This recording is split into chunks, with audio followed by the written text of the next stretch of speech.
তো ছাত্ররা আমরা দেখতে পাচ্ছি যে আধুনিক বুদ্ধিবাদী দার্শনিক, আধুনিক বুদ্ধিবাদী দার্শনিক যারা, তাদেরকে আমাদের খুব বেশি করে চিনতে হবে। যেমন রেনে দেকার্ত,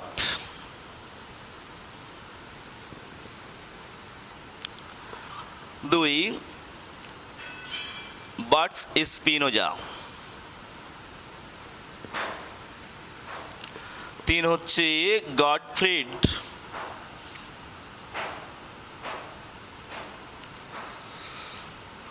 উইলহেলম লাইবনিজ, চার ভলফ।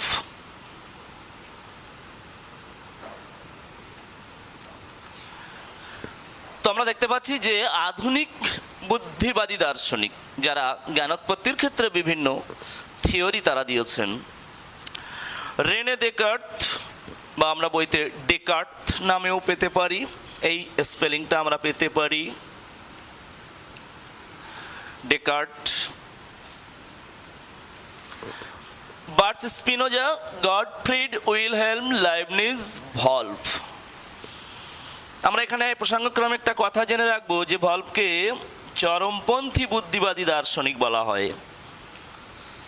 চরমপন্থী বুদ্ধিবাদী দার্শনিক বলা হয় ভলফকে। আবার ক্ষেত্র বিশেষে রেনে দেকার্তকেও বলা হয় বা লাইবনিজকেও বলা হয়, তবে সাধারণত বলা হয় ভলফকেই চরমপন্থী বুদ্ধিবাদী দার্শনিক। তো ছাত্ররা আমরা দেখতে পাচ্ছি যে প্রাচীনকালের যে সমস্ত গ্রিক দার্শনিক বুদ্ধিবাদকে সমর্থন করেছিলেন এবং জ্ঞানের উৎপত্তির ক্ষেত্রে বুদ্ধিকেই বেশি করে গুরুত্ব দিয়েছিলেন, তাদের মধ্যে অন্যতম ছিলেন পারমিনাইডিস, সক্রেটিস, প্লেটো প্রমুখ।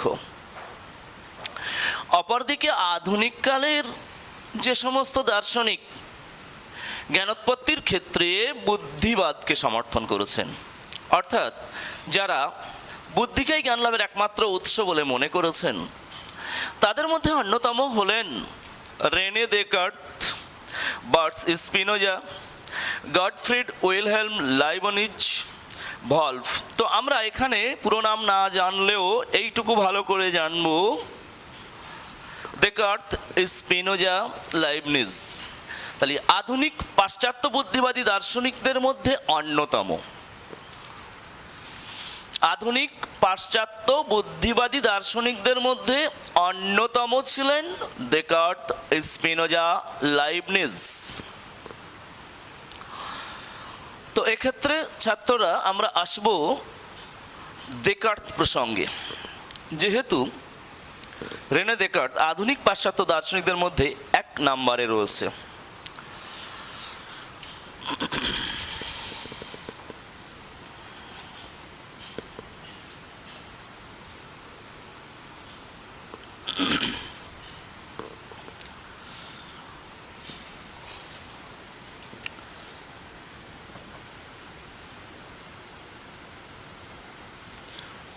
Rene Descartes.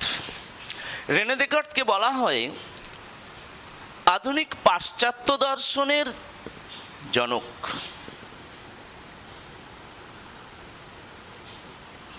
আধুনিক পাশ্চাত্য দর্শনের জনক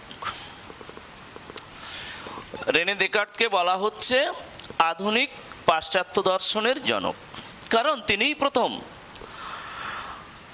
ইউরোপীয় গোঁড়া ধর্মীয় পণ্ডিতদের বিরুদ্ধে গিয়ে তিনি তার বুদ্ধিলব্ধ জ্ঞানের কথা বলতে সক্ষম হয়েছিলেন। তাই তাকে আধুনিক পাশ্চাত্য দর্শনের জনক বলা হয়। তো দেকার্ত আমাদের জ্ঞানোৎপত্তির ক্ষেত্রে কি বলছেন সেটা আমরা দেখব। আমরা বুদ্ধিবাদ অনুযায়ী এটুকু জানতে পারি যে সমস্ত প্রকার জ্ঞানের প্রাথমিক উৎস ধারণা।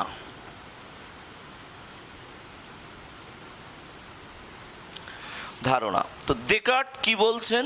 ডেকার্ট বলছেন আমাদের সমস্ত প্রকার জ্ঞান আসে প্রধানত তিন প্রকার ধারণার মধ্য দিয়ে। এক হচ্ছে আগন্তুক বা বহিরাগত,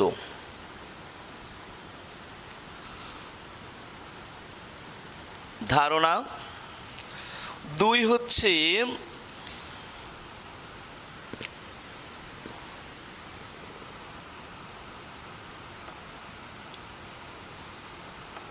কাল্পনিক ধারণা। তিন হচ্ছে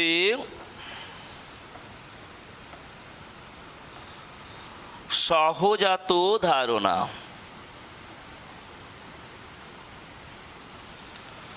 তিন হচ্ছে সহজাত ধারণা, আগন্তুক ধারণা বা বহিরাগত ধারণা। দুই হচ্ছে কাল্পনিক ধারণা এবং তিন হচ্ছে সহজাত ধারণা। আগন্তুক, ডেকার্ট বলছেন আগন্তুক ধারণা কোনগুলি? যেগুলি আমাদের পঞ্চ ইন্দ্রিয়ের মধ্য দিয়ে বাহ্য জগৎ থেকে যে ধারণাগুলি আমাদের মধ্যে আসে।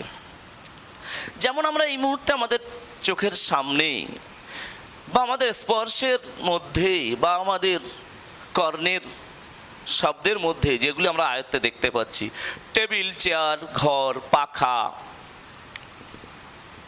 এগুলি সবই আগন্তুক বা বহিরাগত ধারণা। এই যে টেবিলের জ্ঞানটি আমার হয়েছে, প্রাথমিক অবস্থায় আমার ধারণা সৃষ্টি হয়েছে, সে ধারণা থেকে জ্ঞান হয়েছে। তো এই যে পঞ্চ ইন্দ্রিয়ের মধ্য দিয়ে আমরা বাহ্য জগৎ থেকে যে ধারণাগুলো পেয়ে থাকি, যে ধারণার জ্ঞান পেয়ে থাকি, সেগুলি হলো আগন্তুক ধারণা বা বহিরাগত ধারণা। তো ডেকার্ট বলছেন এগুলি স্পষ্ট বা প্রাঞ্জল নয়, কারণ এক্ষেত্রে অনেক সময় ভুল হওয়ার সম্ভাবনা থাকে। স্পষ্ট বা প্রাঞ্জল বলতে মূলত যার অনস্তিত্ব কখনোই কল্পনা করা যায় না, তাকে স্পষ্ট বা প্রাঞ্জল ধারণা বলা হয়। যার অনস্তিত্ব মানে অস্তিত্ব নেই, এরকম কখনোই কল্পনা করা যায় না, সেগুলিকে বলা হচ্ছে স্পষ্ট বা প্রাঞ্জল ধারণা। কিন্তু বাহ্য জগতের যে সমস্ত জ্ঞান আমরা পঞ্চ ইন্দ্রিয়ের মধ্য দিয়ে পেয়ে থাকি, সেক্ষেত্রে আমাদের অনেক সংশয় বা ভুল থেকে যায়, তাই সেগুলিকে ডেকার্ট বলছেন স্পষ্ট বা প্রাঞ্জল নয়। নেক্সট, ডেকার্ট বলছেন কাল্পনিক ধারণা। আমরা বহিরাগত বা আগন্তুক যে ধারণাগুলো পাই, অনেক সময় তার সঙ্গে কল্পনা মিশ্রিত করে নূতন ধারণা সৃষ্টি করে থাকি, যার থেকে নূতন জ্ঞান হয়। যেমন আচ্ছা, এখানে যদি আমরা বলি টেবিল, চেয়ার, ঘর ইত্যাদি। আবার যদি কাল্পনিক ধারণার কথা বলি, মৎস্যকন্যা, পক্ষীরাজ ঘোড়া